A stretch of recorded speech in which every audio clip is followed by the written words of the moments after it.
the second session of the second half of the ops track. Lots going on today, so we like to remind people. And the speaker for the next session is Lorena Morales. Lorena, happy to have you. Hi, everyone. Sorry that I don't have my camera. Technology is failing me this morning. But if you don't have my face, you can check out my LinkedIn to see my beautiful face. It's all good. My lovely voice for today. Let's get going with your session. The trick is to know how to unlearn things. Correct. Yes, Armando, because I think like this session, which is called Revenue Operations for Grownups, is all about my journey from doing revenue operations as a service in a smaller company to an enterprise company.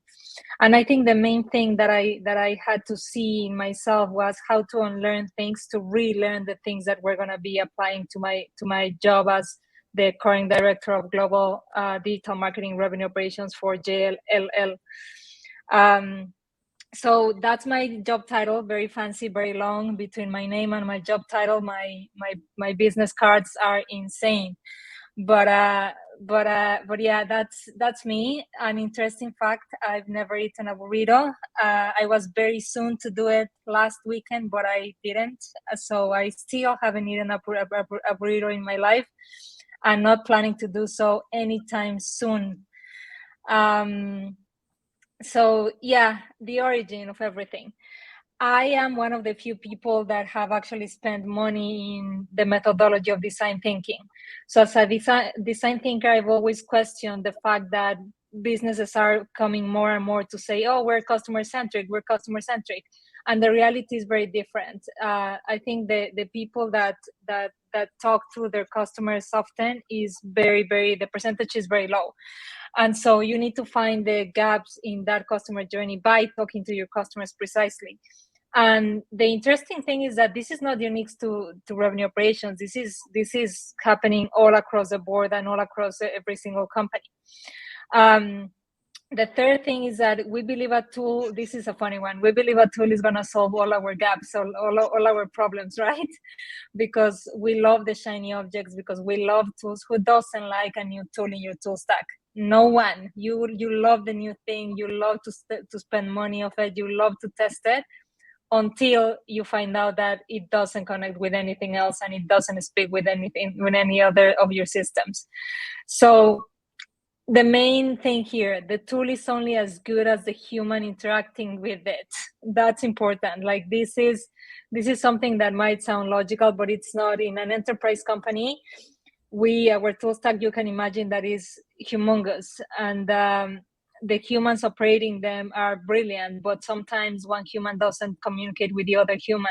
So far we have 86 CRMs that don't communicate with each other at all. So this is what could happen if you don't do your systems correctly. The fourth one is exactly what I was talking about at the very beginning. We try to come to new positions by implementing a playbook that someone else tried before, or that you yourself tried before in another company. Forget about it, because it's not gonna work in your new company. Unlearn things and then relearn things in order to be successful. So in short, the ability to unlearn things can take you further than what you think. We have to be coachable. We have to have an open mind always. Regardless of the size of the company, we need to develop the muscle of meaningful conversations with our customers. Basic stuff, but that is going to take you a long way. I promise you that. And gap identification is a must for every company. Next slide, please, Armando. And in practice, this looks like the following. Assessing how is your organization at all levels, especially starting with your customer, as we already said, then with your company, your team, and to the individual level. How do you contribute as an IC, even if you're a manager, how do you contribute as an IC to the company? How do you contribute as a manager to the company? How do you contribute as a director to the company? And so on and so forth. Look for weaknesses in your pipe as you go into that assessment. All of us have weaknesses. There's not a single company that I've seen that has a really nice pipe that is super healthy, or a really nice tool stack that works fantastically well. I haven't seen that in my 11 years of career as a marketer. So probably you're not the only one. Just the smart thing here is to assess that weakness and to accept it and work around it. And then the third one is learn from the new teams that you have in front of you. Stop trying to implement what worked for someone else. It sounds repetitive, but it is true. Like, the people that you hire, first of all, needs to be smarter than you, but other than that, they are there to help you. So try to learn from them. Try to learn across cross-functionally as well, and in other sides of the business too. That would be my practice advice in here. And the key takeaway that I've learned in my career, especially as I became a manager and then a director and then a vice president, etc., I've had all the titles in the world. And guess what? Titles don't mean shit if you don't have a leader that is thinking more holistically. It's true. You might have the fancy title. It might mean anything. So try to match the title with your responsibilities. If you don't have them because your manager don't give them to you, ask for them. Be an active listener of your team, and be an active asker for the things that you need and for the things that are going to make you grow. So that's all. Love it. Thank you so much for this overview. Let me go back here and stop sharing the screen for you. So we have a few minutes for Q&A. If there are any questions from the audience, feel free to write them in the chat. We'll take them from there. Lorena, this was great. A couple of reactions from my end. It's funny when you talk about tools. Another one of the speakers in the sales track, Pendo, actually, he said, we were like having a event conversation. It was like people expecting tools to magically do the work is like you buying a subscription to a gym and expecting to be like all beefed up the following day. It doesn't work like that. Exactly. You're not willing to put the work and to be present every single day at 5 a.m. in the gym. You think the subscription includes the fit body, but it's not like that. It doesn't. A fit body doesn't come in Amazon Prime. Like, you have to put the work on it. Same thing with the tools. You have to do the due diligence of getting your tools in order and like consolidating as well. Like, we are in times where you need to be careful of what works and what doesn't work. So I think making an audit of your tool stack right now, it's the best thing that you can do. Yeah, and it's super interesting, actually. One of your key messages, I think, is this idea of discarding playbooks, or like giving playbooks like a relative value / importance, which I think it's somehow counterintuitive / contrarian to the most often that you hear like feedback around playbooks, right? Like, you hear feedback around playbooks, they are like, they exist for a reason, you should follow them, and you're saying kind of the opposite.